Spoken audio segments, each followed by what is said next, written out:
आकाश उम्र 25-26 साल के आसपास होगी, जो अभी अभी यूएसए के एक कॉलेज से अपना एमबीए पूरा किया है।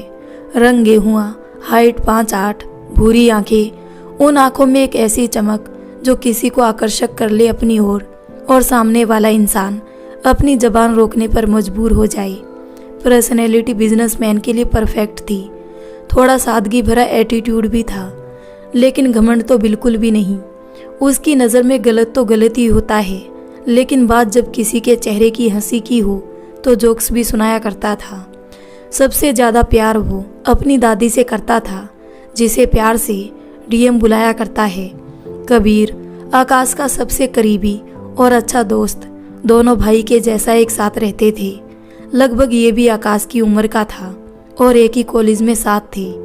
प्रिया इंडिया के बिजनेसमैन की इकलौती बेटी, जो अपने पैसों का घमंड हर वक्त अपने पास रखती थी, बहुत सुंदर थी। सुबह सुबह का वक्त और वो तितलियों की तरह बागों में घूमा करती थी। उसकी बचपन वाली आदतें अभी गई नहीं थी, लेकिन बहुत कुछ बदल गया है। जिंदगी ने छोटी सी जिंदगी में बहुत मुश्किलों से वाकिफ करवाया। जब 8 साल की हुई, एक कार एक्सीडेंट में माँ का साथ छूट गया।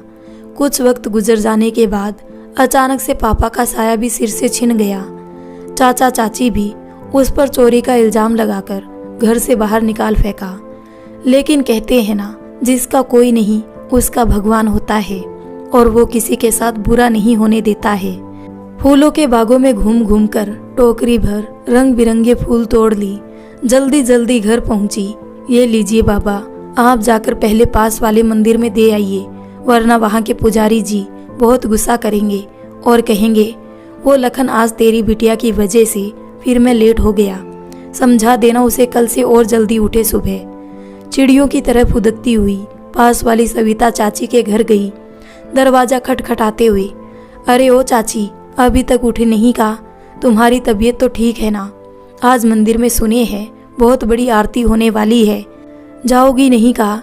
सविता चाची बाहर आई तो उसने झुककर आशीर्वाद लिया। वैसे चाची, आरती के नाम सुनकर बड़ी जल्दी बाहर आ गई तुम। आरती की चिंता थी या आरती में मिलने वाली प्रसाद की देरी हो गई तो मिलेगी नहीं, और जोर जोर से हंसने लगती है। कान पकड़कर सविता चाची, बहुत शैतान हो गई हो तुम आदिति बिटिया। अरे चाची, वो सब छोड़ो, ये लो तेल, तुम्हारी घुटनों के दर्द के लिए रोज मालिश करना सुबह शाम, बहुत जल्दी आराम मिल जाएगा।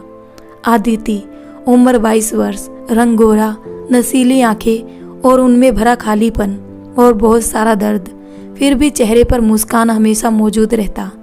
लंबे सुनहरे रंग के कमर के नीचे लटक रहे बाल, गुलाबी होठ जो बिल्कुल गुलाब की तरह अर्ध खुली पंखड़ियों के जैसा था।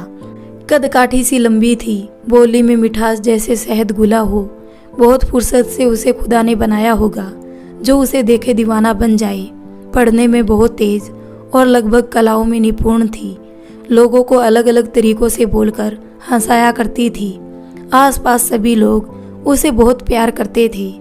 आदिति कॉलेज के साथ साथ अपने बाबा की मदद करती थी। आजकल कॉलेज की छुट्टियां चल रही थी। अब बाबा के बुढ़ापे के साथ उनकी तबीयत ठीक नहीं रहता, और उस बीमारी के इलाज के लिए मुझे बहुत सारे पैसे भी चाहिए। ये सोचते हुए आदिति जॉब ढूंढ रही थी। अर्जुन राठौर, आकाश के पिताजी, जो एक नंबर के लालची आदमी, पैसों का घमंड, गरीबों को कुछ ना समझने वाले, लेकिन शहर के बहुत बड़े बिजनेसमैन में गिने जाते थे, फोन पर बातें करते हुए, आकाश बेटा, तुम एयरपोर्ट पहुंच गए, ड्राइवर तुम्हें लेने आ गया है, तुम परेशान मत होना, वो तुम्हें पहचानता है, खुद तुम्हारे पास पहुंच जाएगा। आकाश ड्राइवर का इंतजार कर रहा था। कबीर ने कहा, क्या बात है मेरे शेर, आज तुम्हारे चेहरे पर मुस्कान, वो भी इतना कातिलाना। यूएसए में तुम्हें तो जोक सुनाकर हंसाना पड़ता था, और यहाँ तो बिना वजह के तुम हंसे जा रहे हो। तुम मुझसे ज़्यादा बेहतर कॉमेडी कर लेते, फिर भी तुम्हें हंसी नहीं आती थी। आज लगता है भाभी जी की यादों में अभी से खो गई। आकाश ने कहा, मेरी खुशी का ठिकाना नहीं है। शायद उसे भी पता चल गया होगा कि मैं उससे मिलने उसके शहर में आ गया हूँ। इन हवाओं का अपना रुख बदलना उसके एहसासों को पास ला रहा है, और मैं पता नहीं क्यों उसकी तरफ गांव में खींचा चला जा रहा हूँ, और मेरे होठ पर उसका नाम आने से ही मुस्कुरा रहा है। दिल तो करता है मैं अभी इन हवाओं के साथ बहता चला जाऊं और उसके गालों को चुपके से चूम लूं। मेरी आंखें अब और इंतज़ार नहीं कर सकती। मेरे कदम जाने क्यों मेरी घर की तरफ नहीं उसकी गांव की तरफ बढ़ना चाह रहा है। वो भी तो 15 साल से इसी उम्मीद में होगी कब मैं उसके पास आऊँगा और अपना वादा पूरा करूँगा उसको अपना बनाकर। कबीर ने कहा कुछ सोचते हुए, भाई फिर तुम यहाँ ड्राइवर का इंतज़ार क्यों कर रहा है? चलो ना चलते हैं भाभी से मिलने। आखिर मैं भी तो देखूं वो दिखती कैसी है जिसकी तुम इतनी तारीफ किए जा रहे हो। जो कभी लड़कियों की हाय हेलो का रिप्लाई नहीं किया आज एक लड़की की तारीफ इतने प्यार से कर रहा है। मैं तो कहता हूँ भाई आकाश तुम अंकल से बात कर लो। तुम्हें बिजनेसमैन नहीं बहुत बड़ा शायर बनना है, वो भी अपनी चुईया के लिए। वैसे भाभी का नाम क्या था? आकाश ने कहा मैं तो उसे चुईया ही बुलाता था लेकिन उसका नाम था अदिति। आगे कुछ बोलता उससे पहले एक आदमी आकर, सर चलिए आपका कार आ गया है, सभी आपका बेसब्री से इंतजार कर रहे हैं घर पर। आकाश और कबीर दोनों कार में बैठ जाते हैं। जब ड्राइवर ने कार स्टार्ट कर आकाश के घर की तरफ मोड़ा तो आकाश ने कहा, अंकल आप कार आगे से राइट ले लेना। ड्राइवर अंकल सोचते हुए, आकाश बाबा उधर तो पहाड़ों से घिरा गांव समलपुर है जो फूलों के लिए जाना जाता है, उधर आपका क्या काम? अगर घर पहुंचने में देर हुई तो बड़े साहब मुझ पर बहुत गुस्सा करेंगे, मेरी नौकरी भी जा सकती है। अंकल आप चिंता मत कीजिए, ऐसा कुछ नहीं होगा, मैं हूं ना, आप ले लो उस गांव की तरफ। जैसे ही गांव के करीब गई कार, आकाश कार की खिड़की से झांक कर देखने लगा। मन ही मन आज भी इस गांव की वैसी ही हालत है जैसी 15 साल पहले थी। कच्ची सड़कें, फूलों से सजा ये गांव। आकाश के मन में चल रहा सवाल, क्या मुझे पहचान पाएगी या वक्त के साथ भूल गई होगी? बहुत डर भी लग रहा है उससे मिलने से। कबीर अपना फोन जींस की पॉकेट से निकाल फूलों की तस्वीर कैद करने लगा। आकाश सच में यार ये गांव तो बहुत खूबसूरत है, इसलिए भाभी भी इतना ही बोला था। आकाश कबीर की बात को बीच में ही काटते हुए, भाई तुम हर वक्त ये बात मत बोला कर यार, तुमको पता है पापा को ये सब पसंद नहीं। तुम्हारे अलावा ये बात किसी और को पता भी नहीं लगनी चाहिए। सॉरी यार, आगे से ध्यान रखूंगा, मैं ये गलती नहीं करूंगा। आदिति भी आज सबलपुर गांव में आई थी और अपनी माँ के पसंद के सारे फूल लाई थी। आज उसकी माँ की बरसी थी। साल में इस गांव में आदिति 2 बार आया करती थी। चुपके से आकर घर के पास माँ के नाम से फूल छोड़ जाती थी। घर के अंदर जा नहीं सकती थी और ना ही किसी को कुछ बोल सकती थी। सब लोग समझते थे अपनी मम्मी पापा के जाने के बाद वो भी इस दुनिया से चली गई। आज फिर वो अपना भेष बदलकर फूल बेचने के बहाने आई थी। वैसे यहाँ कोई उसे पहचानता नहीं था, फिर भी खुद को छुपाकर लोगों की नज़रों से बचा करती थी। ऐसा क्यों करती थी? आकाश कुछ और नज़दीक पहुँचा तो मन ही मन मुझे ऐसा क्यों लग रहा जैसे वो मेरे आसपास कहीं हो, बस कुछ ही दूरी पर हूँ उससे मैं। कार को रुकवाकर आकाश उतर जाता है, फिर एक घर की तरफ बढ़ा। ये पेड़ इतना बड़ा हो गया, आश्चर्य से आकाश बोला। कुछ देर और आगे बढ़ा और एक घर के सामने रुका। उस घर से शायद उसका पुराना रिश्ता हो। खड़ा होकर उस घर को बिना पलक झपकाए उस घर को खड़ा होकर देख रहा था। कबीर ने कहा, क्या हुआ भाई, यहाँ क्यों ठहर गए? आगे चलो ना, वो देखो कितना सुंदर फूल दिख रहा है। आकाश बिना कुछ जवाब दिए बस वहीं खड़ा खड़ा मुस्कुराते हुए कुछ सोच रहा था। वक्त कहाँ से कहाँ पहुँच गया, लेकिन उसकी यादें ऐसे है मेरे पास जैसे कल की ही बात है। तुम और तुम बस मेरी आशिकी हो। आदिति सामने से कुछ लोगों को आते हुए देख घबराकर वहां से झटके से निकलने की सोची। अपनी साइकिल की रफ्तार तेज की आगे बढ़ने लगी। मन ही मन सोच भी रही थी, काश वो कहीं से मेरे सामने आता। 15 साल हो गए हैं, आज तक इस घर में कोई रहने नहीं आया। पता नहीं कहाँ चला गया। यहाँ तो अपनी नानी माँ के साथ रहता था, लेकिन उसका घर कहाँ था? उसके मम्मी पापा कौन थे? इसके बारे में मुझे कुछ नहीं पता है। क्या आज भी मुझे वो याद करता होगा? सोचते हुए साइकिल तेज रफ्तार में चला रही थी। सामने अदिति का ध्यान नहीं था और सामने से आ रहे आकाश से टकरा जाती है। रास्ते पथरीले थे। आदिति अपना बैलेंस खो देती है, लड़खड़ाकर आकाश के ऊपर गिर जाती है। आदिति आकाश के ऊपर होती है और आकाश नीचे जमीन पर गिरा पड़ा था। आदिति झटके से आकाश के ऊपर से उठ खड़ी हुई, लेकिन आकाश उसकी आंखों को देखता रहा। ये तो वही आंखें जैसी दिख रही है जैसी मेरी चूहिया की थी। आदिति अपना साइकिल उठाई और वहां से जल्दी से निकल गई। जब तक आदिति आकाश को दिखती रही वो उसे देखता रहा। आदिति कुछ दूर जाने के बाद अपना साइकिल रोककर एक पेड़ के नीचे रुकती है। वहां फूलों से पानी गिर रहा था। आदिति अपना दुपट्टा चेहरे से हटा ली है, फिर अपने चेहरे पर पानी के फुहार मारती है। उसके बाद आराम से साइकिल चलाते हुए अपने गांव उधमपुर ये सोचते हुए पहुंचती है, आखिर वो लड़का कौन था? ऐसा मुझे पहली बार क्यों महसूस हुआ? उससे मेरा कोई पुराना रिश्ता हो जिसे मैं बहुत पहले से जानती हूँ। घर पहुँचने के बाद साइकिल को खड़ा करते हुए आदिति, चल मेरी पारो, अब यहीं खड़ी खड़ी आराम कर। बाबा जब तक घर आते हैं तब तक मैं घर के सारे बिखरे पड़े सामान को समेट लेती हूँ। कल मुझे शहर भी जाना है फूलों का ऑर्डर देने। कल तो मेरा इंटरव्यू भी देने जाना है। सुबह सुबह ही निकल जाऊंगी मैं फूलों का ऑर्डर लेकर। ऑर्डर पहुंचाने के बाद फिर इंटरव्यू के लिए निकल जाऊंगी मैं। आकाश को नीचे गिरा देखकर झटके से कबीर पास आता है। अरे भाई, तू नीचे क्या कर रहा है? अपना हाथ आकाश की तरफ बढ़ाते हुए कबीर, वो कौन थी लड़की जो तुम्हें अपनी साइकिल से धक्का भी मारी और तुम उसे ऐसे ही जाने दिया? आकाश ने कहा, छोड़ना भाई। कबीर के हाथ को पकड़ उठते हुए, क्या अब छोटी छोटी बातों के लिए लड़कियों से मुंह लड़ाना? गलती उसकी नहीं थी, मेरा ध्यान ही कहीं और था।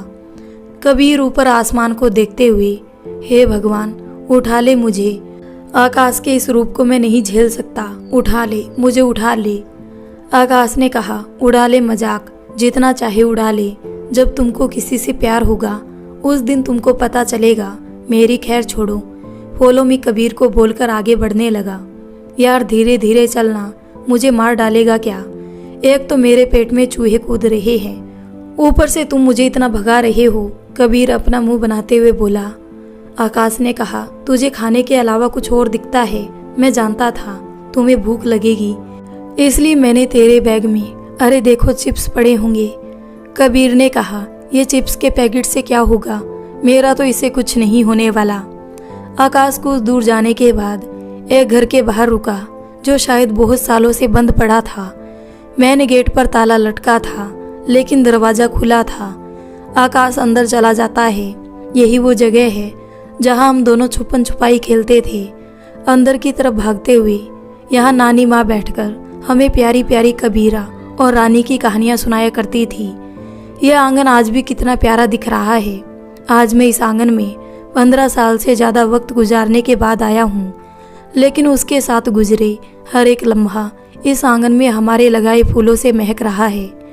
कुछ कदम ही मैं तुमसे दूर हूँ, पर मुझे अंदर ही अंदर ये सवाल खाए जा रहा है, तुम मुझे पहचान तो लोगी, या अगर मैं तुम्हारे सामने आया तो बचपन की तरह रूठ जाओगी? अब तो मैं तुम्हें यूं मना लूंगा, अगर रूठने का दिखावा करोगी तो भी। कबीर चिप्स खाते हुए आकाश के पास आया। ये तो मुझे कोई भूतिया बंगले के जैसा दिख रहा है। भाई तुम किसके घर में घुस गया? पता चला यहाँ अलग अलग प्रकार के भूतों का टीला होगा। अचानक घर की छत की तरफ से फड़फड़ाते हुए कबूतर आकर आकाश के कंधे पर आकर बैठ जाता है। कबीर फड़फड़ाने की आवाज सुनकर डर जाता है। ये देखकर आकाश जोर जोर से हंसने लगता है। अरे भाई डर मत, ये कबूतर है, कोई भूत नहीं जो इतना डर रहा है। अगर तेरे सामने अभी भूत आ जाए तो क्या करेगा? आकाश ने कहा, अभी तक तुम यहीं रहते हो। कंधे से उतारकर उसके सिर को सहलाते हुए कहता है। कुछ ही मिनटों में कबूतर उड़कर आंगन में लगे पेड़ पर बैठ जाता है। शायद वो कबूतर उस पेड़ की तरफ आकाश का ध्यान आकर्षित करना चाहता था। वो पेड़ उस वक्त लगाया गया था जब वो उस कबूतर को घर लाए थे, लेकिन आकाश का ध्यान उस पेड़ की तरफ नहीं गया। कुछ देर बाद आकाश का फोन बजा। मुस्कुराते हुए जींस की पॉकेट से अपना फोन निकालकर स्क्रीन की तरफ देखा तो नाम फ्लैश पापा हो रहा था। फोन को स्लाइड कर कान से चिपकाया तो उधर से आवाज आया, बेटा तुम कहाँ हो? आकाश को झूठ बोलना बिल्कुल पसंद नहीं था, इसलिए वो पापा से, पापा मैं वो समलपुर गांव आया हूँ। अर्जुन राठौर हेलो हेलो करते रह जाते हैं, लेकिन उनको आकाश का आवाज बिल्कुल सुनाई नहीं दिया। आकाश का ध्यान अपनी बाईं कलाई पर पहनी घड़ी पर। ओ नो, इतना वक्त हो गया, घर जल्दी जाना पड़ेगा। वरना पापा को मनाना फिर मुश्किल हो जाएगा। कबीर को कार में जाकर बैठने के लिए कहता है। दौड़ते हुए घर के पास पहुंचा। मेन गेट पर ताला देखकर अपना मुंह लटकाए कार में आकर चुपचाप बैठ जाता है। अंकल, आप घर की तरफ कार को ले लो। अर्जुन राठौर अपने बेटे के अभी तक घर ना पहुंचने पर बौखलाए हुए थे, बहुत ही ज्यादा गुस्से में थे। अनिका राठौर, अर्जुन राठौर की धर्मपत्नी, अपने पति को गुस्से में देखकर, अरे अब आपको क्या हुआ जी, टमाटर की तरह लाल क्यों हुए हैं? आता होगा अभी हमारा बेटा, ऐसे आग बबूला होने से वो क्या जल्दी आ जाएगा? आपको पता भी है शहर में आज कितना बड़ा ट्रैफिक लगा है, ट्रैफिक हटने के बाद ही ना वो घर आएगा। कितने दिनों के बाद वो घर आ रहा है, आते ही आप उस पर बरस मत पड़ना। समझा देती हूँ आपको पहले ही, अगर आपने मेरे बेटे को डांटा ना तो मुझसे बुरा कोई नहीं होगा। कल आकाश की आने की खुशी में बहुत बड़ी पूजा रखी है मैंने, और अपना ये राठौर मेंशन फूलों से सजाया जाएगा। शाम को पार्टी भी होगी। वैसे भी अपने रिश्तेदारों में मिले हुए बहुत ही दिन हो गया है, पार्टी के बहाने सबसे मिलना भी हो जाएगा। अर्जुन राठौर को सोचते हुए, अरे क्या आप भी रिश्तेदारों को बुलाने के चक्कर में पड़ी है? बेकार में बहुत खर्चा बढ़ जाएगा। बेटा ही आ रहा है, सबको यहाँ बुलाकर क्या करना? यहाँ पूजा रखी है तो ठीक बात है, हम बस परिवार वाले ही काफ़ी है। इसके लिए झूठ मूठ का दोस्तों को रिश्तेदारों को बुलाकर। अनिका अपने पति की बात को बीच में ही काटते हुए, सुनो जी, आप कान खोल के आप मेरे काम में अपना टांग अड़ाए ना तो देख लेना ठीक नहीं होगा। इकलौता बेटा है मेरा, खुशियाँ उसके आने पर ना मनाऊं तो क्या करूं? हद करते हैं आप भी। मुझे आपसे शादी के पहले ही पता चल जाता आप इतने कंजूस आदमी हो तो अपने घर के नौकर के साथ इससे अच्छा भागकर शादी कर लेती, लेकिन आपके साथ कभी नहीं करती। क्या फ़ायदा इतने बड़े बिजनेसमैन की बीवी होने का? आपसे अच्छे तो मेरी सहेली बिंदु के पति है, मामूली बैंक के मैनेजर है, फिर भी देखो मुझसे ज़्यादा अच्छी और महंगी साड़ी और गहने पहनती है। अपने पड़ोस वाले शर्मा जी को देखो, उनका तो सिर्फ एक छोटा सा मेडिकल का दुकान है, फिर भी देखो हमेशा घूमने फिरने जाते हैं। हाल ही में दोनों मसूरी घूमकर आई। आप तो आज तक मेरे मायके भी नहीं ले गए हैं। मेरी तो किस्मत ही फूटी निकली जिस दिन आपसे शादी हुई। मुझे तो समझ नहीं आता आप इतने पैसों का करोगे क्या? मैं तो आपसे तंग आ चुकी हूँ, हर चीज के लिए रोक टोक करते। अनिका राठौर और अर्जुन राठौर दोनों पति पत्नी के बीच बात बात पर आपस में लड़ाई हो जाता है। अनिका राठौर अपने पति को घूरते हुए, मैं तो कल पूजा के साथ पार्टी करके रहूंगी, देखती हूँ आखिर मुझे कौन रोकेगा। इतना कहकर वो वहां से किचन की तरफ बढ़ जाती है। अर्जुन राठौर, ठीक है, जो आपकी मर्जी हो करो आप, बस मुझे अकेले छोड़ दो। हॉल में बैठकर राठौर साहब कुछ सोच रहे थे, तभी अचानक उनका फोन वाइब्रेट होता है। राठौर साहब अपना फोन शर्ट की पॉकेट से निकालकर देखते हैं तो मैसेज आया होता है। मैसेज पढ़ने के बाद राठौर साहब तेज आवाज में, हाय मैं लूट गया, बर्बाद हो गया, किसी ने मुझे लूट लिया। अपने पति की आवाज़ सुनकर अनिका किचन से भागती हुई हॉल में आई। क्या हुआ जी आपको, अचानक ऐसे क्यों बोलने लगे? राठौर साहब ने कहा, किसी ने मेरे क्रेडिट कार्ड से 1 लाख रुपए निकाल लिए, ये देखो मैसेज।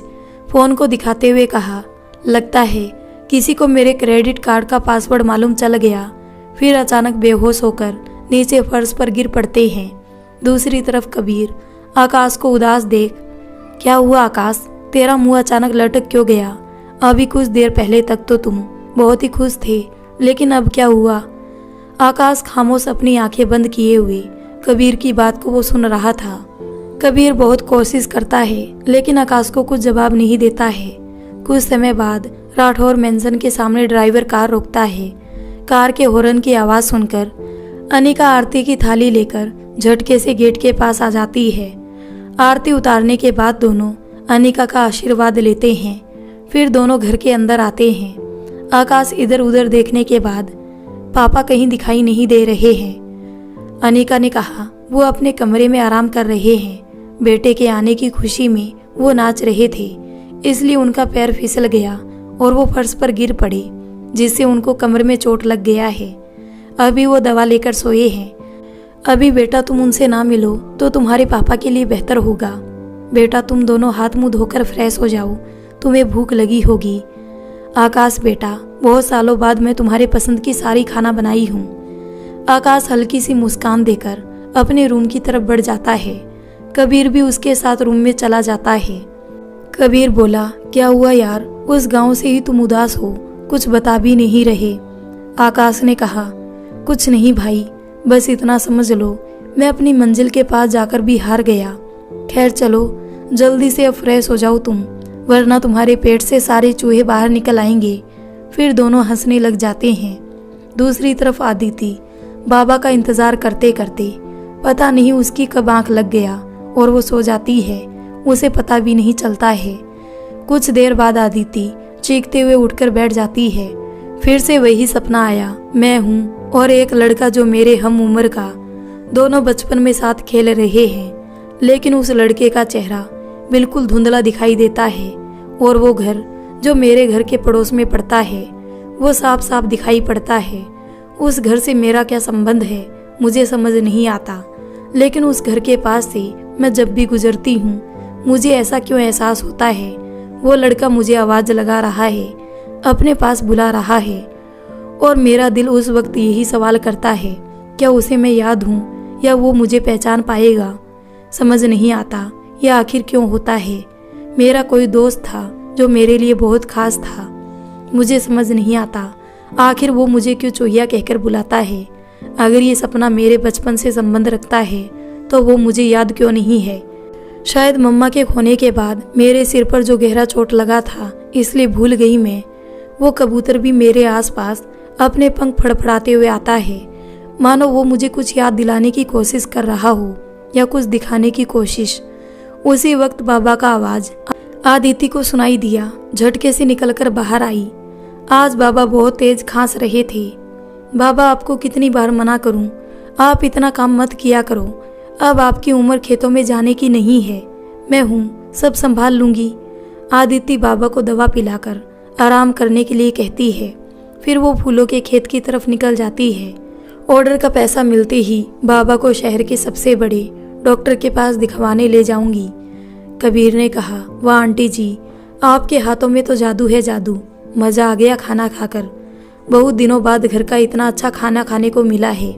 माँ, बहुत मिस करता था आपके हाथों का खाना। अनिका इमोशनल हो जाती है।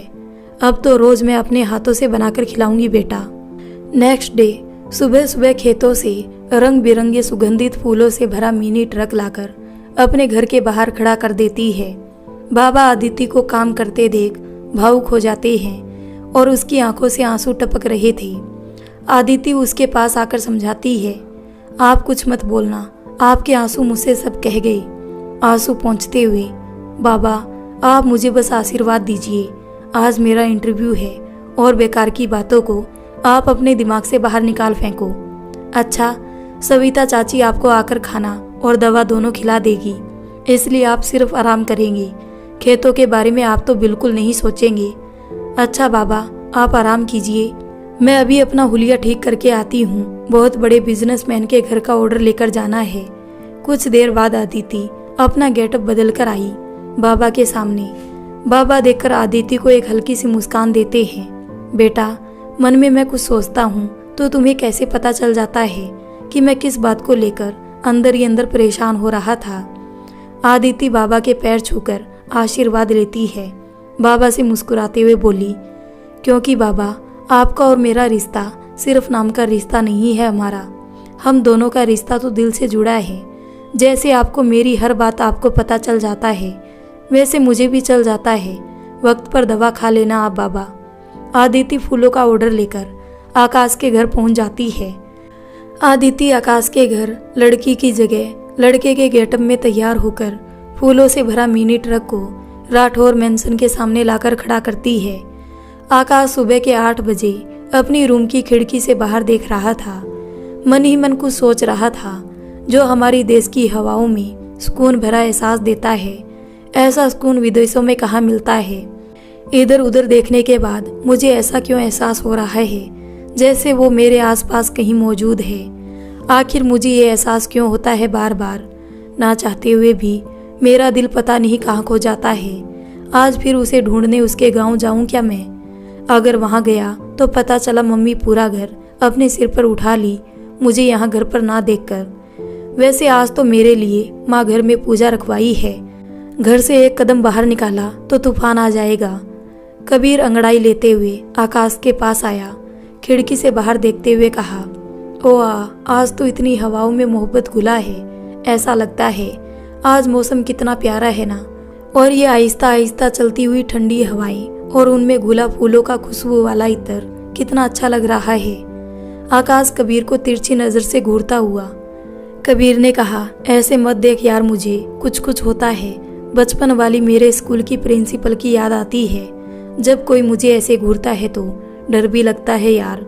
एक बार मुझे ऐसे ही घूर रही, डर के मारे मेरे पैंट। अब इसके आगे मुझसे कुछ कहा नहीं जाएगा। आकाश कबीर को डरता देख और उसकी बचपन की कहानी को सुनकर हंसने लगता है। भाई आखिर तुम भी तो कुछ कम नहीं थे। क्या जरूरत थी प्रिंसिपल की बेटी को आई लव यू कहने की। अरे यार मैं बेवकूफ था। घर जाते समय एक लड़के को एक लड़की की तरफ देखते हुए आई लव यू बोलते देखकर उससे मैं बचपन में इंस्पायर होके प्रिंसिपल की बेटी को बोल दिया था। प्रिंसिपल मैम ने मेरी उस वक्त ऐसी क्लास ली थी।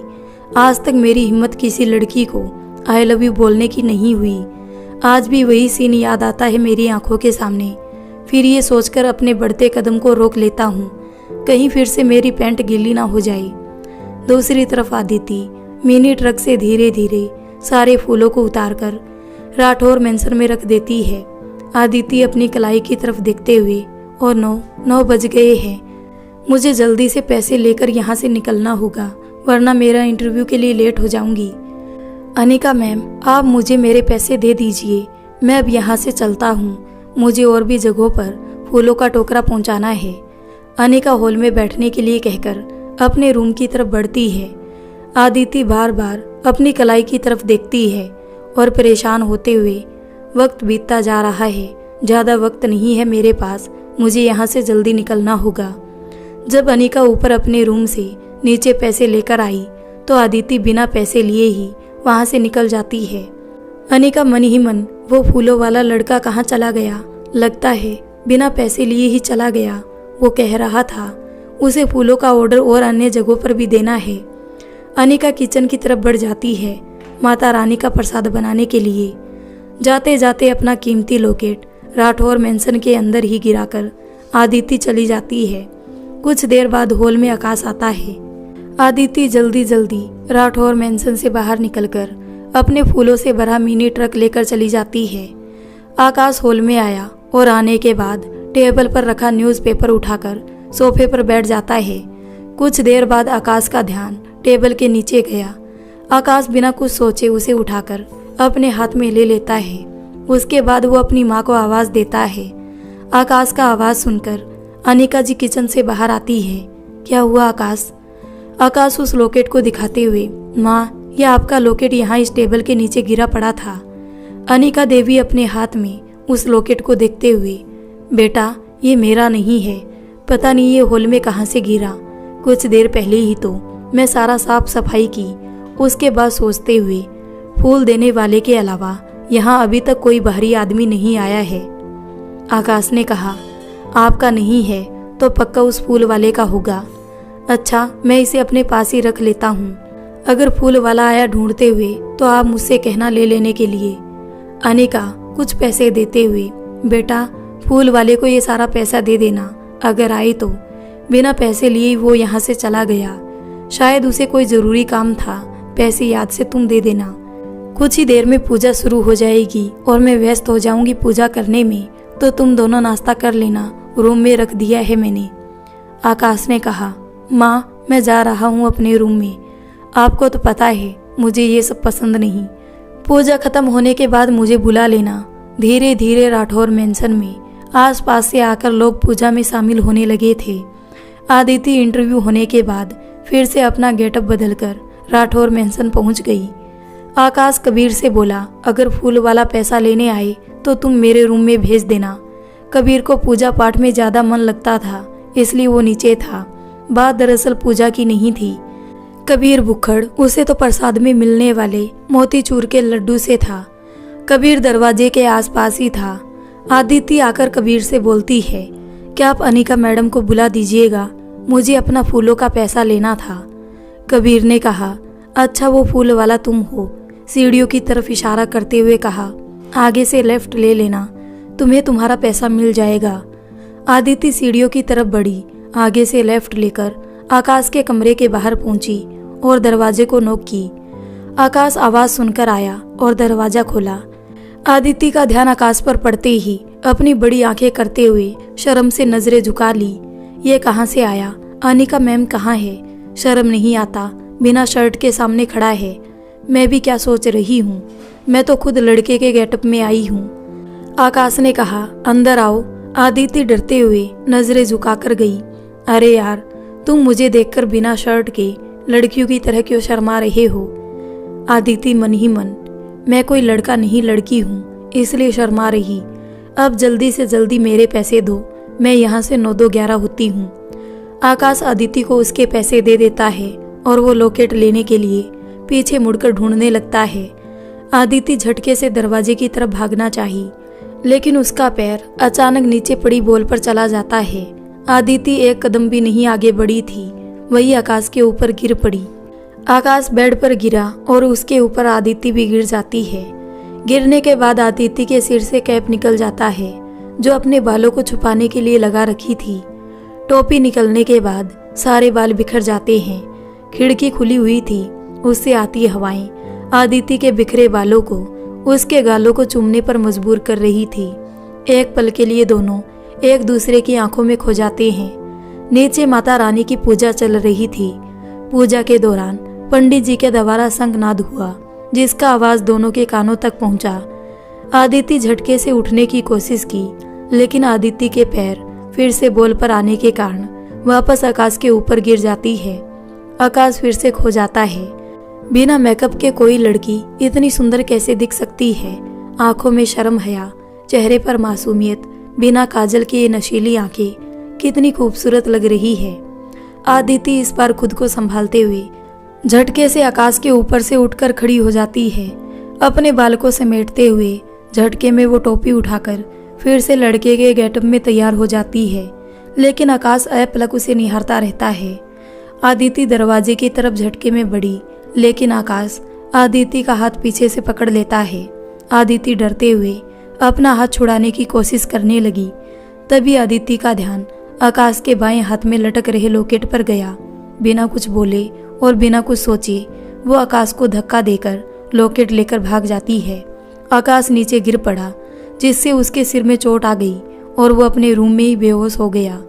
कबीर को अनिका जी ने इशारा की कि वो आकाश को बुला ले। अब पूजा खत्म होने वाली थी, लेकिन आरती करने के बाद कबीर आकाश को कॉल किया। कोई रिस्पॉन्स नहीं मिलने पर कबीर सोचा कमरे में जाकर ही बुला लेता हूँ। वैसे भी यहाँ बहुत शोर हो रहा है, कुछ सुनाई भी नहीं देगा, इससे अच्छा मैं कमरे में जाकर बुला लेता हूँ। कबीर आकाश के रूम में पहुंचा। वहां जाने के बाद कबीर अपनी आंखें बड़े करते हुए, भाई ये क्या हो गया तुझे? अपनी आंख खोल आकाश। पानी का फुहारा चेहरे पर देते हुए उठाया। आकाश होश में आया। भाई ये कैसे हुआ? तुम बेहोश कैसे हो गए थे? तुम्हारे सिर से खून भी निकल रहा है, आखिर इतनी चोट कैसे लगी? खैर चलो ऊपर बेड पर बैठ जाओ, मैं फर्स्ट एड बॉक्स लेकर आया। कबीर झटके में अनिका जी के रूम से फर्स्ट एड बॉक्स लेकर आया और आकाश के जख्म पर मरहम पट्टी कर नीचे चलने को कहा। आकाश चलो, आंटी जी बुला रही है, आरती होने वाली है। आकाश अपने कबर्ड से सिंपल येलो रंग का कुर्ता पहनकर नीचे आया। येलो कुर्ता पजामा में किसी फिल्मी हीरो से कम नहीं लग रहा था। आरती होने के बाद सबको प्रसाद दिया गया। अनिका राठौर झटके में आकाश के पास उसके कमरे में आती है। बेटा ये तुम्हारे सिर पर चोट कैसे लगी? परेशान होते हुए अनिका जी पूछी। आकाश ने कहा, अरे माँ ये चोट बहुत छोटा है, आप तो जानती हो ना, मेरे कमरे में आज भी बचपन की तरह बहुत सारा बॉल पड़ा रहता है, बस उसी का परिणाम है। बॉल पर मेरा पैर चला गया था, जिससे मैं स्लिप करके नीचे गिर पड़ा। अनिका जी ने कहा, बेटा ज़्यादा तकलीफ तो नहीं है, दर्द तो नहीं हो रहा तुम्हें? सच सच बताना मुझे। माँ देखो बिल्कुल ठीक हूँ, और देखो ये मेरे हाथ में प्रसाद खा रहा हूँ, मुझे कुछ नहीं होगा माँ, जब तक आप मेरे साथ हो। अब नीचे जाओ माँ, सभी आए मेहमान आपके बारे में पूछ रहे होंगे, आप कहाँ गायब हो गई? नीचे तेरे चर्चे बहुत हो रहे हैं, जाकर सुनना। लगता है बेटा तेरे हाथ अब पीले करने पड़ेंगे मुझे। अच्छा, पार्टी में कोई लड़की पसंद आई तो मुझे बताना, मैं तुम्हारी शादी करवा दूंगी पक्का। कबीर बोला, बिल्कुल सही कहा आपने आंटी जी। आकाश के लिए लड़की ढूंढना आप शुरू कर दो। आकाश के हाथ में लड्डू था। कबीर के मुंह में जबरदस्ती ठूसते हुए, ये खा और अपना मुंह बंद रख, मुझे नहीं करना कोई शादी वादी, मैं कुंवारा ही रहूंगा माँ का लाडला बनकर। कबीर लड्डू से भरा मुंह से बोलने की कोशिश कर रहा था। आंटी जी, नीचे आपको पंडित जी बुला रहे हैं। माँ आप नीचे जाओ, आपको पंडित जी बुला रहे हैं। ये भूखड़ पहले मुंह का लड्डू तो खत्म कर लेता, फिर माँ को बताता उनको पंडित जी बुला रहे हैं। इतना भी सेंस है तुम में। आदित्य जल्दी जल्दी अपना मिनी ट्रक लेकर अपने घर पहुंची। घर पहुंचने के बाद पता चला पापा की तबीयत ठीक नहीं थी। आदित्य बाबा को दवा पिलाकर आराम करने के लिए बोली। सविता चाची आई, तुम आ गई बेटा, कब से तुम्हारे बाबा सिर्फ तुम्हारे बारे में पूछ रहे थे। खाना भी खिलाने की कोशिश की मैंने, पर वो तुम्हारे बिना एक निवाला भी नहीं खाएंगे, ऐसा मुझे बोला। आदित्य बोली, क्या आप भी बाबा बिल्कुल बच्चों की तरह हरकत करते? आप खाना खाकर दवा खा लेते तो खांसी इतनी तेज नहीं हो रही होती आपकी। अच्छा चाची, आप खाना ला दो, मैं बाबा को खिला दूंगी। सविता खाना लेकर आई। आदित्य खाने की थाली लेकर बाबा को कैसे भी मनाकर खिला देती है। बाबा आपको अब 1 घंटे के बाद दवा लेना है। सविता बोली, बिटिया अब तुम भी खा लो, सुबह से जो तुम बाहर निकली हुई हो कुछ खाई भी नहीं होगी। हमारा कितना मदद करती हो तुम। चाची मैं अभी आई हाथ धोकर, झटके से घर से बाहर निकलकर हाथ धोकर वापस आकर चाची के सामने बैठ जाती है। सविता चाची बोली, बैठ बिटिया, तो को आज अपने हाथों से खिला देती हूँ। आदित्य आराम से नीचे सविता चाची के सामने बैठ जाती है। सविता चाची अपने हाथों से खाना खिलाने लगती है। आदित्य की आंखों में आंसू झलक पड़े। सविता चाची बोली, बेटा तुम क्यों रोने लगी? सब्जी में मिर्च ज्यादा डाल दिया है मैंने, पानी का गिलास पकड़ाते हुए। पानी पियो, मिर्ची नहीं लगेगी। आदित्य बिना कुछ बोले सविता चाची से लिपट कर रोने लगी। माँ की याद आ रही है तुम्हें? मैं समझ सकती हूँ तुम्हारा दर्द बिटिया, क्योंकि मेरा बचपन भी बिना मेरी माँ के साथ के गुजरा था। रो मत बिटिया, तुम्हारी चाची तो तुम्हारे पास है ना। आदित्य खुद को संभालते हुए रोटी का टुकड़ा सविता चाची को खिलाई। चाची मुझे पता है आपको भी अपने बेटे बहू की याद आ रही है, आपने भी कुछ नहीं खाया होगा। आज आपके बेटे का जन्मदिन था ना, इसलिए आप उनके पसंद का खाना बनाई थी और वो हर साल की तरह इस बार भी नहीं आए। कोई बात नहीं चाची, तुम्हारी बिटिया एक दिन तुम्हारे बेटे से मिलवा के रहेगी। वैसे भी मेरे होते हुए आप किसी और को प्यार करो मुझे मंजूर नहीं है। सविता चाची हंसने लगती है, लेकिन सीने में जो दर्द था वो एक माँ के सीने से जल्दी खत्म तो नहीं होगी। खाने के बाद दोनों फिर सोने चले जाते हैं। आदित्य लेटी हुई थी और किसी सोच में डूबी थी। एक तरफ जॉब की टेंशन, मुझे मिलेगी कि नहीं, दूसरी तरफ बाबा की तबीयत को लेकर टेंशन। दिन ब दिन बाबा की तबीयत ठीक होने की बजाय और बिगड़ती जा रही थी। आदित्य करवटें बदल रही थी, टेंशन से उसकी नींद उड़ गई थी। जब मेरा कॉलेज खुल जाएगा तो फिर मैं सारा कुछ संभाल लूँगी। समझ नहीं आ रहा मुझे और डर भी लग रहा है, कैसे सब कुछ संभाल पाऊंगी। अभी पैसों की भी ज़रूरत है मुझे, कॉलेज के अगले सेमेस्टर में एडमिशन करवाने के लिए, ऊपर से बाबा के इलाज का खर्चा। अभी ज़्यादा वक्त नहीं गुजरा हुआ था, रात के 8 ही बजे थे। आदित्य कभी उठकर बैठ जाती थी, कभी लेटकर सोने की कोशिश कर रही थी। अचानक आदित्य का फ़ोन रिंग हुआ। फ़ोन को अपने हाथ में लेकर देखा तो शालू फ्लैश हो रहा था। आदित्य फ़ोन को स्लाइड कर फ़ोन को अपने कान से लगाई। आदित्य ने कहा, हाँ बोल शालू, कैसे याद किया मुझे? मायूस होकर बोली। शालू बोली, क्या हुआ तुझे, उदास लग रही, सब ठीक तो है ना? आदित्य ने कहा, हाँ सब ठीक है, बस बाबा की तबीयत ठीक नहीं है। यार, और तुम तो जानती हो कुछ दिन बाद कॉलेज खुलने वाला, मतलब हम लोगों का अलग सेमेस्टर में एडमिशन, और पैसे की मुझे बहुत ज़रूरत है आजकल। तुम्हें तो पता है फूलों से ज़्यादा इनकम नहीं हो पाता है, और सविता चाची के भी तो अपने खर्चे होते हैं। करूं भी तो क्या करूं मैं, कुछ समझ नहीं आ रहा। बिजनेस शुरू करने के लिए भी पैसों की बहुत ज़रूरत पड़ेगी। शालू बोली, प्लीज़ यार तू सेंटी मत कर मुझे, इमोशनल होना बंद कर, तुझे गुड न्यूज़ देती हूँ, मतलब एक दिन के 10,000 मिलेंगे। सिर्फ आज रात के लिए मेरे पास काम है। अगर तुम हाँ बोलो तो मैं बात कर लेती हूँ मैनेजर से, वेटर की कमी है। अगर तुम हाँ बोलो तो मैं बता दूँ मैनेजर को लड़की मिल चुकी है। देख यार, ज़्यादा वक्त नहीं है, मुझे पैसों की ज़रूरत है, मैं तो जा रही। एक दिन वेटर की नौकरी करने में कोई परेशानी तो नहीं है, वैसे भी पूरे 10,000 मिल रहा है। आदिति कुछ सोचते हुए हाँ बोल देती है। सबसे छुपकर घर से निकल जाती है।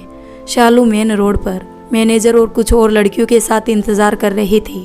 शालू ने कहा, कहाँ रह गई थी यार, तुम्हारा कब से इंतजार कर रहे थे हम लोग।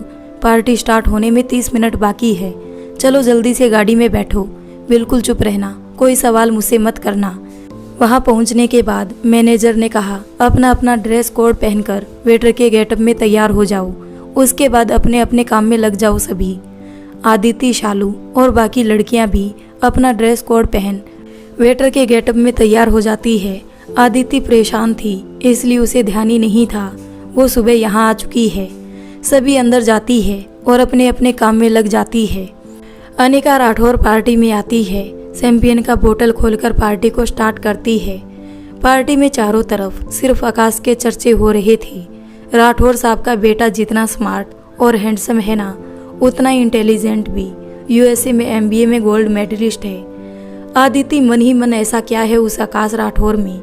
यहाँ चारों तरफ सिर्फ उसके ही चर्चे हो रहे हैं। अमीर बाप का इकलौता बेटा है ना, इसलिए शानदार पार्टी रखी गई है। बड़े लोगों का तो इतनी बड़ी पार्टी रखना तो आम बात है। खैर, मैं क्या बेकार की बातें करने लगी, मुझे तो बस कुछ घंटों की वेटर की नौकरी करनी है और फिर अपने रास्ते। आदिति जूस का ट्रे लेकर मेहमानों को सर्व कर रही थी। तभी अचानक उसका ध्यान अनिका राठौर पर पड़ा। आदिति के तो होश ही उड़ गए। ये क्या, मैं तो सुबह यही फूलों का ऑर्डर देने आई थी, वो बदतमीज इंसान। खैर, मुझे क्या। पार्टी में ज्यादातर लड़कियां भरी पड़ी थी सिर्फ आकाश को देखने के लिए, क्योंकि आकाश के बारे में सभी सुने थे, कोई देखा नहीं था। पार्टी कंटिन्यू चल रहा था। अचानक सारी लाइट्स ऑफ हो गई। सभी का ध्यान सीढ़ियों की तरफ था। कबीर हाथ में माइक लेकर, लेडीज एंड जेंटलमैन और पार्टी में कहर ढाने वाली ब्यूटीफुल पापा की परियां, अटेंशन प्लीज। आई होप आप सभी पार्टी एंजॉय कर रहे होंगे। मुझे पता है आप सभी क्या सोच रहे होंगे, यही ना, अभी तक आकाश राठौर कहाँ रह गई। आप सबका इंतजार खत्म हुआ, वो रहा आकाश राठौर। जैसे ही कबीर बोलता है, आकाश राठौर के ऊपर हल्की रोशनी पड़ती है, फिर धीरे धीरे सारी लाइट्स ऑन हो जाती है। लगभग सारी लड़कियों का ध्यान आकाश राठौर के ऊपर था, सिवाय अदिति के। आदिति अपना काम कर रही थी। कबीर बोला, प्रीटी गर्ल्स, अगर आप सभी पूजा में शामिल होती तो आकाश राठौर से उस वक्त मिल लेती, लेकिन आजकल के बच्चों को पूजा पाठ कहाँ भाता है। खैर, जिन्होंने नहीं मिला है वो मिल सकती है। जैसे ही आकाश राठौर नीचे आया, सारी लड़कियां सेल्फी लेने के लिए दौड़ पड़ी। आदिति, सारे अमीरजादे ऐसे ही होते हैं, लड़कियों के पीछे भागते हैं, ये भी ऐसा ही है। देखो, नीचे आते ही लड़कियों से घिर पड़ा। कबीर भीड़ को नियंत्रित करता है, सिक्योरिटी गार्ड को बुलाकर अनिका सभी से आकाश राठौर को मिलवाई। शहर के सभी जाने माने बिजनेसमैन पार्टी में शामिल थे। अनिका दरअसल अपने बेटे का शादी करवाना चाहती थी, इसलिए पार्टी रखी थी। पार्टी में शहर के सारे बिजनेसमैन की बेटियों को इनवाइट की थी। अनिका मन ही मन, मेरे बेटे को कोई तो पसंद जरूर आएगी। काफ़ी समय से आदित्य को नोटिस कर रहा था, लेकिन चेहरा ठीक से देख नहीं पा रहा था। मन ही मन लगभग सबने मेरी तरफ देखा, लेकिन इस लड़की ने मेरी तरफ एक बार भी नहीं देखा। ऐसा क्यों? कब से ना चाहकर इसकी तरफ देखने के लिए मजबूर हो रहा हूँ। आदिति अपने काम में व्यस्त थी। आकाश राठौर आदिति को पीछे से आवाज़ दिया। आवाज़ सुनकर आदिति आगे बढ़ गई। कबीर आया। क्या आकाश, तुम यहाँ हो? कब से मैं तुम्हें ढूंढ रहा हूँ। आकाश बोला, भाई मुझे प्यास लगी है यार। कबीर बोला, रुक अभी मंगवाता हूँ, जूस भी चलेगा। आदिति के हाथ में जूस का ट्रे था। कबीर, हेलो मिस, जूस लेकर आना यहाँ। आदिति अपना सिर झुकाए जूस का ट्रे लेकर आई। आकाश देखते ही पहचान गया, ये तो वही लड़की है जो फूल लेकर आई थी। आकाश कुछ बोलता उससे पहले शालू सामने से आ जाती है और आदिति वहां से चली जाती है। शालू समझ गई थी आदिति लड़कों के बीच अनकंफर्टेबल महसूस करती है। शालू बोली, ये रहा जूस सर। कबीर जूस का गिलास लेकर आकाश को पकड़ा देता है। आकाश की आंखें आदिति को ढूंढ रही थी, लेकिन उसे आदिति कहीं नहीं दिखी। आकाश मन ही मन, लगता है ये मेरा सिर्फ वहम है और कुछ नहीं। जब से उस लड़की को देखा है, पता नहीं क्यों बार बार मुझे उसकी ही शक्ल क्यों दिख रही है। फिर आकाश दोस्तों और कुछ बिजनेसमैन के बीच बातचीत करने में व्यस्त हो गया। अब लगभग पार्टी खत्म होने को आ गया। धीरे धीरे सभी मेहमान अपने अपने घर जाने लगे।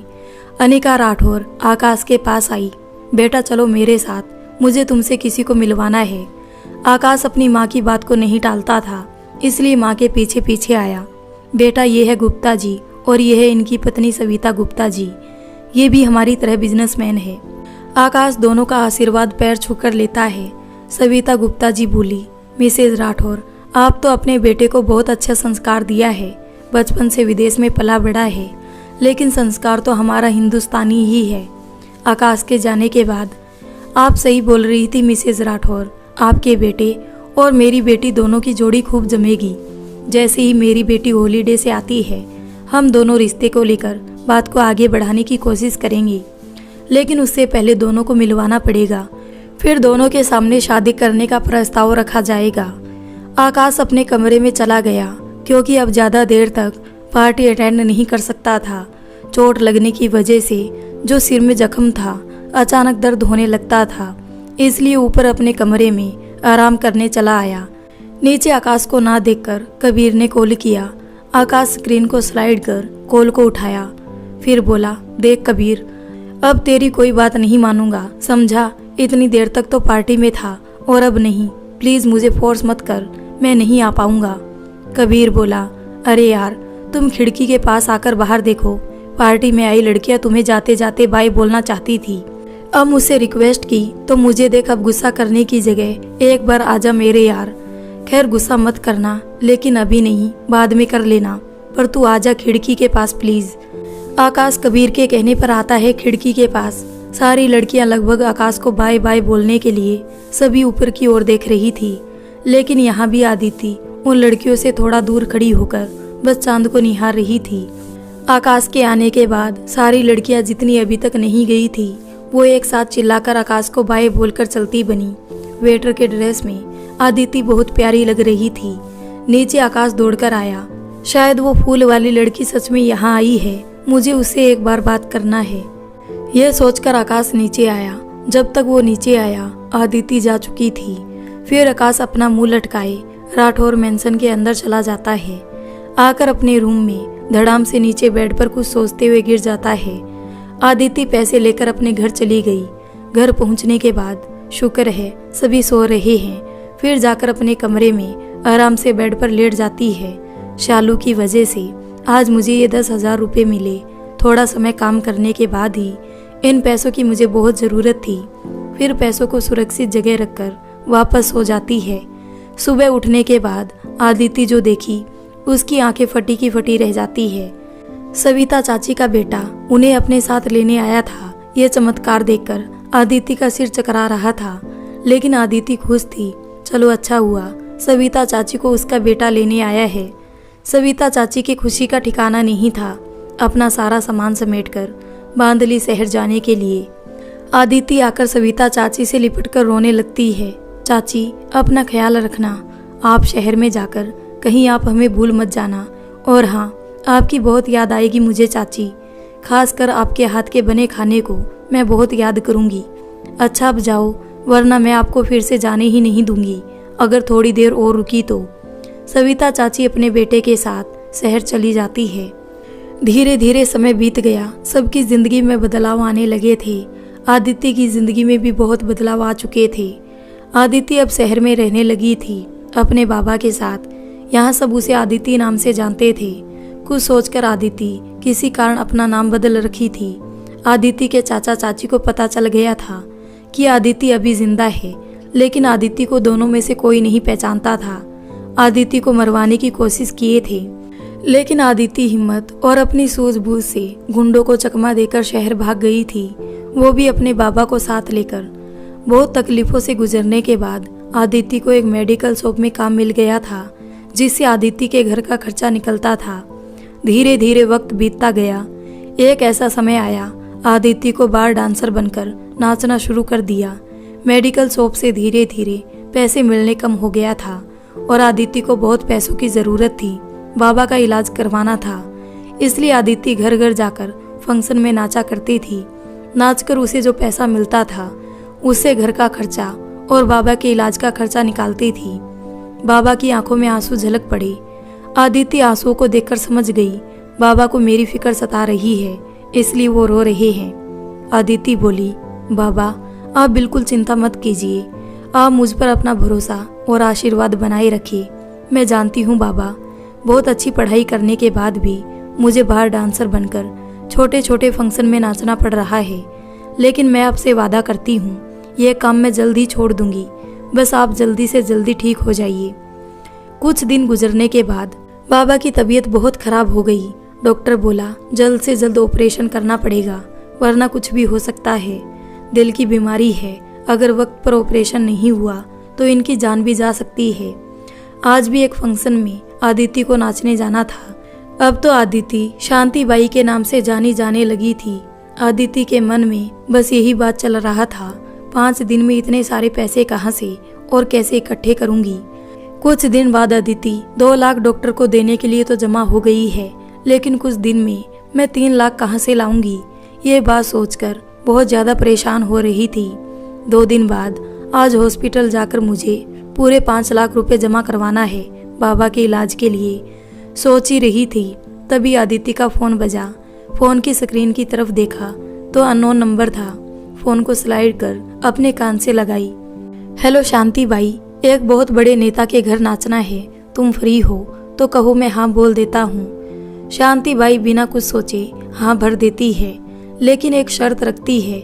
देखो राजू, बस तुम मुझे मुंह मांगा कीमत दिला देना, मैं फिर नाचने के लिए तैयार हूँ। राजू बोला, शांति बाई अब तो तुम मेरा नंबर सेव कर लो, मैं तुम्हारा अपना हूँ और इतने दिन से पहचान है हमारी।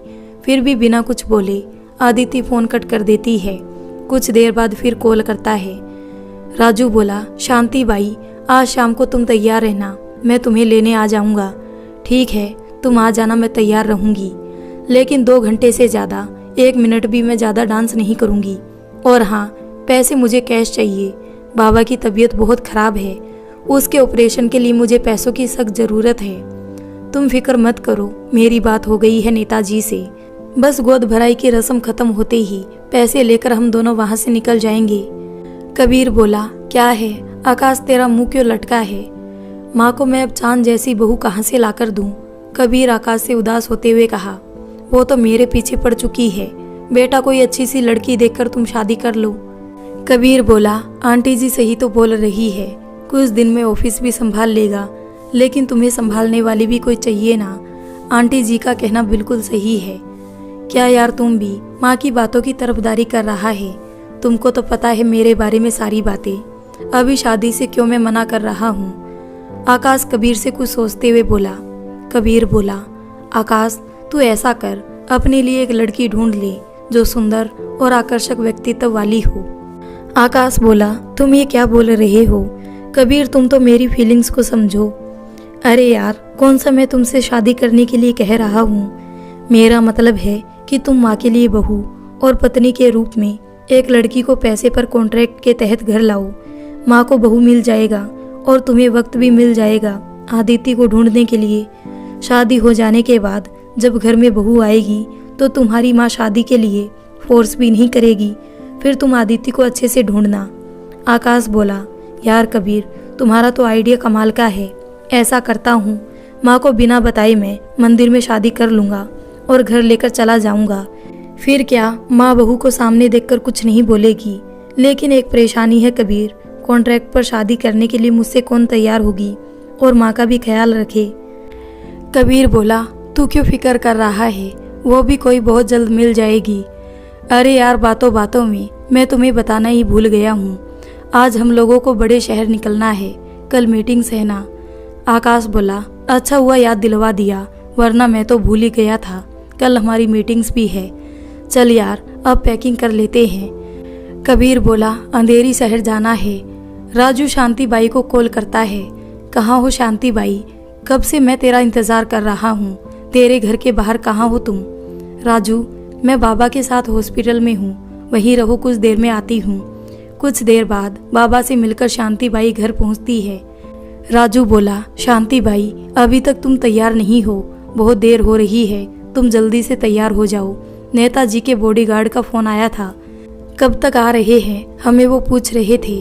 बस 5 मिनट रुको राजू, मैं अभी तैयार हो जाती हूँ। और तुम्हारा बहुत शुक्रिया राजू, तुमने मेरी इतनी बड़ी मदद की, तेरा ये उपकार मैं कभी नहीं भूल सकती हूँ। वैसे तेरे पास इतने सारे पैसे आए कहाँ से? शांति बाई, छोड़ना ये सब बातें, कैसे पैसे लाया, तू क्यों पूछ रही है? अब जल्दी से तैयार हो जाओ। शांति बाई राजू को गले लगाते हुए कहा, भगवान तुम्हारे जैसा दोस्त सबको दे। राजू शांति बाई को नेताजी के घर का बहाना करके नेताजी के फार्म हाउस पर ले गया। घर पूरा फूलों से सजा हुआ था, लेकिन वहाँ कोई भी दिखाई नहीं दे रहा था, नेताजी और उनके दोस्तों के अलावा। शांति बाई और राजू दोनों पहुंचे। जैसे ही अंदर दोनों घर के अंदर जाते हैं, राजू को सिर पर किसी ने पीछे से वार किया। चोट लगने की वजह से राजू वहीं गिरकर बेहोश हो गया। शांति बाई बोली, ये क्या बदतमीजी है, राजू को बेहोश क्यों किया? नेताजी के दोस्तों में से किसी ने कहा, हमारे बीच इस राजू का क्या काम? अब बिना कुछ कहे सुन शांति बाई, अब तुम नाचना शुरू करो, वरना दारू का नशा एक बार उतर गया तो फिर तेरे हुस्न को देखकर नहीं चढ़ने वाला। नेताजी बोले, अरे पैसे तुम्हें मैंने नाचने के लिए ही दिए थे, समय बर्बाद करने के नहीं, समझी? अच्छा होगा तुम बिना कुछ कहे अब नाचो, वरना मेरा पैसा लौटाकर तुम जा सकती हो। शांति बाई हिम्मत करके, मैं किसी से डरने वाली नहीं हूँ, समझे? शांति बाई नाम है मेरा, मेहनत करके पैसे लिया करती हूँ, किसी का खैरात बांटा हुआ नहीं लिया करती हूँ। बोलते हुए शांति बाई नाचना शुरू किया। अंधेरी रात में रोशनी से जगमगाया रहता था। अंधेरी शहर बहुत ही खूबसूरत शहर था। अंधेरी शहर में आकाश और कबीर जैसे ही आते हैं। बीच शहर में उनका कार का टायर पंचर हो गया। आकाश कार से नीचे उतरकर कार के बोनट पर बैठकर कुछ सोच में डूब गया। कबीर कार का टायर बदलने लगा। आंखें बंद किए आकाश कार के बोनट पर एक पैर मोड़कर दूसरा नीचे लटक रहा था और उसकी कार में मोहम्मद रफ़ी का आहिस्ता आहिस्ता आवाज में गाना बज रहा था, जरा तुम दिल को बहलाओ, मेरा महबूब आया है। आकाश को ये गाना किसी की याद दिला रही थी। कबीर टायर बदलने के बाद, चल भाई अब होटल चलते हैं, बहुत रात भी हो चुकी है और ये सड़क भी वीरान पड़ी है। कुछ देर बाद कबीर और आकाश को एक लड़की दिखी जो काफी तेजी में दोनों के कार की तरफ बढ़ रही थी।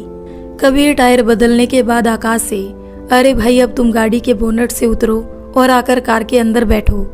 दोनों बैठकर कार स्टार्ट करके होटल की तरफ बढ़ने ही वाले थे, तभी अचानक सामने से दौड़ती आ रही लड़की पर पड़ी, जो पीछे मुड़कर देखते हुए भाग रही थी, जिसके कपड़े जैसे तैसे और फटे हुए थे। रोती हुई लड़की नंगे पांव दौड़ते हुए आकाश और कबीर की तरफ चली आ रही थी। कबीर कार को आगे बढ़ाने के बाद मोड़कर उसे होटल के रास्ते मोड़ने ही वाला था। उसी वक्त आकाश, अरे भाई कबीर, कार को रोकना, लगता है कोई लड़की मुसीबत में है, शायद उसे हमारी मदद की जरूरत है, तभी तो हमारी कार की तरफ भागी चली आ रही है। कबीर बोला, क्या आकाश तुम भी ना इस अनजान शहर में आकर मदद, वो भी एक अनजान लड़की की, अगर कोई गैंग की निकली तो जो सिर्फ पैसे वैसे लूटती हो लड़कों को झांसा देकर। भाई मेरी बात मानो तो हम यहाँ से चलते हैं, चलो कार में बैठते हैं। आकाश बोला, कितना डरता है यार कबीर, तुम रुको तो सही, शायद इस लड़की को सच में हमारी जरूरत होगी। वो बोलते हुए सामने देख रहा था। शांति बाई आकर, मुझे बचा लो, मुझे बचा लो बोलते हुए बेहोश हो गई। कबीर डरते हुए, चल भाई, हम अंधेरी शहर में नए हैं और इस लड़की को देखने से लगता है पुलिस का मामला है। देखो इस लड़की की तरफ, इसकी हालत कितनी बिगड़ी हुई है, चलो इसे यहीं छोड़ो, अब होटल चलते हैं। आकाश बोला, देखो इसे बहुत चोट आई है और इसे इस हालत में छोड़कर अकेली लड़की और ये सुनसान सड़क एक लड़की के लिए सही बिल्कुल नहीं है। ऐसा करते हैं, इसे अपने साथ होटल ले चलते हैं, जब इसे होश आएगा तो ये जहाँ बोलेगी हम उसी एड्रेस पर छोड़ देंगे। आकाश की जिद करने पर फिर कबीर भी मान जाता है। उस लड़की को कार में डालकर कार स्टार्ट कबीर करता है। वैसे ही नेताजी के लोग 4-5 गाड़ी से घूम रहे थे। अचानक नेताजी के आदमी आकाश और कबीर की कार को घेर लेते हैं कार रुकवाकर शांति बाई की फोटो दिखाते हुए कबीर को तेज आवाज में इस लड़की को देखा है आसपास भागते हुए। कबीर उस आदमी की बातों को सुनकर घबराने लगा, क्योंकि नेताजी के सभी आदमियों के पास बड़े बड़े बंदूक थे।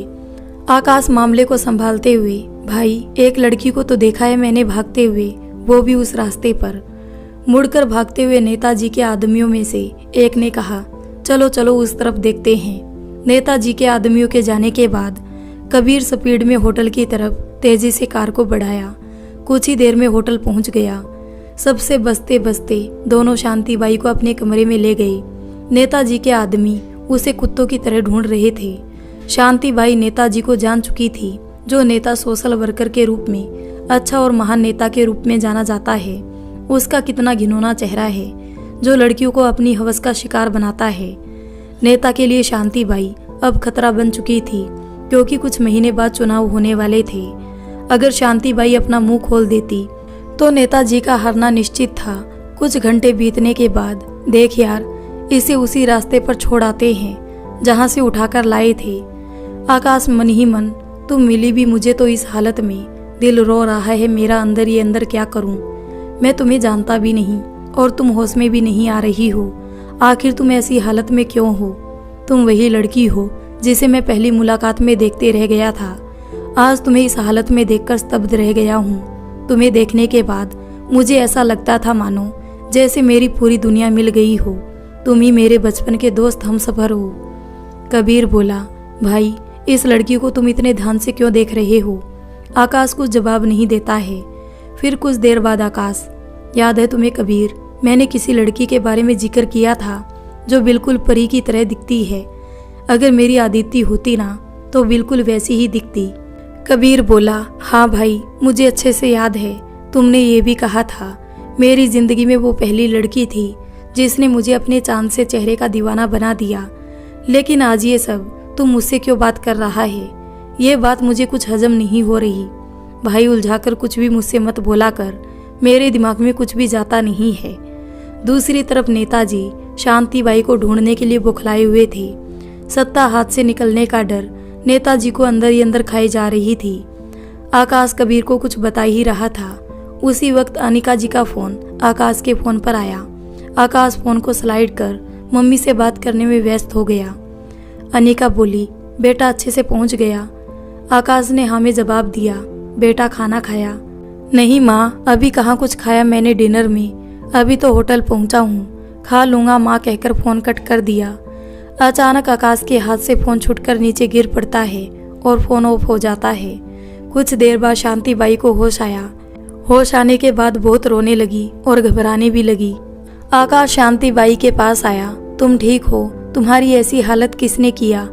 देखो तुम घबराओ नहीं, हम तुझे कुछ नहीं करेंगे। तुम हमसे डरना बंद करो पहले। कबीर पानी का गिलास शांति बाई की तरफ बढ़ाते हुए, ये लो तुम पानी पियो, पहले घबराना बंद करो, हम तुम्हें कुछ नहीं करेंगे। हम दोनों ही तुम्हें उस गुंडे से बचाकर यहाँ लाए हैं, तो हम दोनों से डरना बंद करो। शांत होकर हमें सब कुछ बताओ। अगर हम तुम्हारी कुछ मदद कर सकते हैं तो जरूर करेंगे। आकाश को इस लड़की को इस हालत में देखकर बहुत तरस आ रहा था। मन ही मन सोच भी रहा था, मैं ये तो जानता था तुमसे मेरी मुलाकात होगी, मगर इस तरह होगी ये नहीं जानता था। मन तो कर रहा है उस इंसान को जान से मार दूं। तुम्हें छूने के अलावा बुरी नजर डालने की कोशिश किया है। वो गुंडे कौन थे जो तुम्हारे पीछे पड़े थे और तुम उनसे डरकर ऐसे क्यों भाग रही थी? उनकी शिकायत तो कर ही सकती थी। उस रास्ते पर ही तो पुलिस स्टेशन था। वहां जाने की बजाय तुम अकेले सुनसान सड़क पर उनसे बचते हुए भाग रही थी। पानी पीने के बाद एक गहरी सांस लेती है, फिर सारी बातें दोनों को बता देती है। सारी कहानी सुनने के बाद आकाश को नेताजी पर बहुत गुस्सा आ रहा था। अब तो नेताजी के आदमी मुझे कुत्तों की तरह पूरे शहर में ढूंढ रहा होगा। इस शहर से कहीं बाहर जा भी नहीं सकती। पुलिस वाला नेताजी के टुकड़ों पर पलता है। सारे के सारे नेताजी के कहे अनुसार अपना काम करते हैं, वरना स्टेशन में बैठकर कुर्सी सभी तोड़ते हैं। साहब ये दुनिया बहुत बुरी है। यहाँ के लोग जानवर से भी बदतर सलूक करते हैं। आप दोनों मुझे यहाँ से जाने दीजिए। कहीं ऐसा ना हो मेरी वजह से कहीं आप दोनों किसी मुसीबत में पड़ जाए। अच्छा होगा आप दोनों मेरे मामले से दूर रहे। शांति बाई बोली, अभी मेरा जाना बहुत जरूरी है। हॉस्पिटल में भर्ती मेरे बाबा है, उनका आज ऑपरेशन होने वाला है। पता नहीं हुआ या नहीं ऑपरेशन। मेरा दिल तो बहुत घबरा रहा है, क्योंकि नेताजी के आदमी मेरे बाबा तक पहुंचकर उनका नुकसान भी कर सकता है। मैं क्या करूं? मुझे कुछ समझ नहीं आ रहा, क्या करूं? आकाश शांतिबाई से एड्रेस लेकर कबीर को हॉस्पिटल भेज देता है। देखो तुम घबराओ नहीं, तुम्हें तुम्हारा बाबा मिल जाएंगे, बस तुम रोना बंद करो। अच्छा किया जो तुमने अपने कोई भी जान पहचान वाले को नहीं बताया है। बाबा कहाँ है? कबीर हॉस्पिटल पहुंचता है, वो भी अपना भेष बदलकर एक डॉक्टर बनकर। बाबा की तबीयत बिगड़ी हुई थी। कबीर आकाश को कॉल करके बताया, तुम दोनों जितना जल्दी हो सके हॉस्पिटल पहुंचो। उस लड़की के बाबा की हालत ठीक नहीं है। उनकी जुबा बस अपनी बेटी को लगा रही थी। पूछने पर उन्होंने कहा, डॉक्टर साहब आप मेरी बेटी को बुला दो, कब से उससे मेरी बात नहीं हुई है। आकाश बहुत सोचने के बाद दिमाग में आकाश को एक तरकीब सूझी और वो शांतिबाई को अपनी पत्नी बनाकर कैसे भी हॉस्पिटल पहुंचे। हॉस्पिटल जाकर शांतिबाई अपने बाबा के वार्ड में गई, जहां शांतिबाई को ढूंढते हुए नेताजी के आदमी हॉस्पिटल पहुंचे थे, लेकिन उससे पहले कबीर पहुंचकर दूसरे वार्ड में शिफ्ट कर दिया था। बाबा बोले, बिटिया अब मेरा अंतिम समय आ चुका है, अब आगे का सफर तय नहीं कर पाऊंगा। अच्छा किया बिटिया जो आज तुमने शादी कर ली, वरना मेरे माथे पर यह कर्ज रह जाता, मैं चैन से मर भी नहीं सकता। आकाश की तरफ देखते हुए पास बुलाए। फिर बाबा अपनी बेटी का हाथ आकाश के हाथ में देते हैं। बेटा इसका हमेशा ख्याल रखना और कोई भी मुसीबत हो उसमें इसका साथ देना। आकाश सोच में पड़ गया। कुछ दिमाग मेरा भी काम नहीं कर पा रहा है, क्या बोलूं? कुछ देर बाद बाबा, बेटा मुझसे तुम दोनों वादा करो हमेशा साथ रहोगे। आकाश की तरफ देखते हुए, बेटा जिस तरह से मैंने अपनी बेटी का हाथ तुम्हारे हाथ में दिया है, मुझे यकीन है हमेशा इसे खुश रखोगे, हर मुसीबत में साथ दोगे। बेटा मुझसे वादा करो मेरी आखिरी इच्छा पूरी करोगी।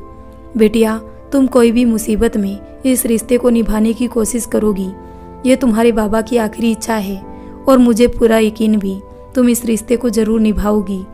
बिना सोचे दोनों बाबा को वादा दे देते हैं। शांतिबाई बोली, मैं वादा करती हूँ बाबा आपसे, मैं इस रिश्ते को हर हालत में निभाने की कोशिश करूँगी, ये आपकी आखिरी इच्छा जरूर पूरी करूँगी। इतना सुनते ही बाबा सांस लेना बंद कर देते हैं। शांतिबाई रोने लगी। डॉक्टर चेक करने के बाद कहा, अब ये इस दुनिया में नहीं रहे। शांतिबाई बहुत रोने लगती है।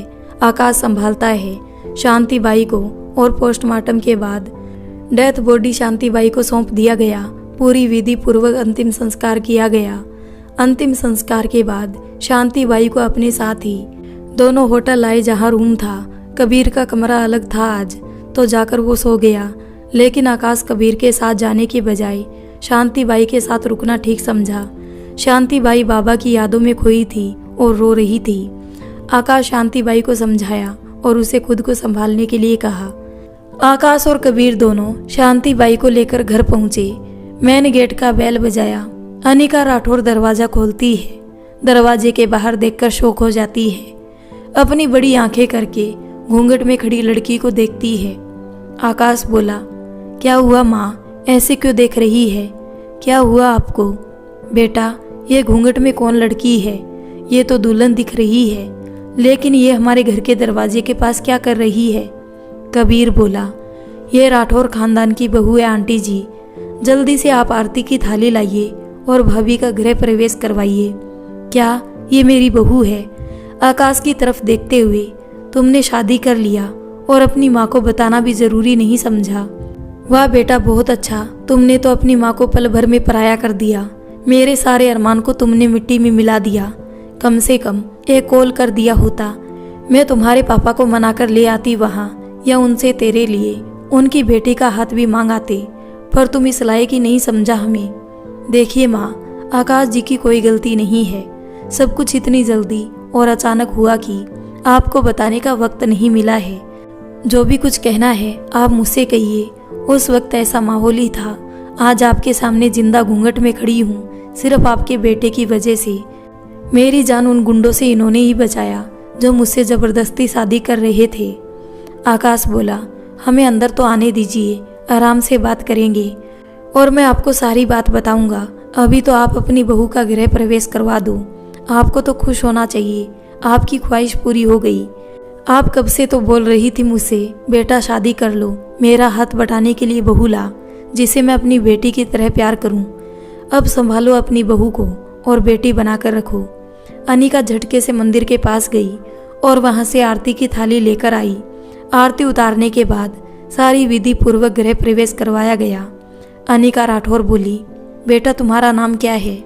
शांतिबाई कुछ बोल पाती उससे पहले आकाश बोल पड़ता है, माँ इसका नाम आदिति है। नाम तो बहुत प्यारा है। घूंघट उठाकर अनिका अपनी बहू का चेहरा देखती है। इस चांद के टुकड़े को कहाँ से तोड़ लाया है? आकाश बहू तो बहुत ही खूबसूरत है।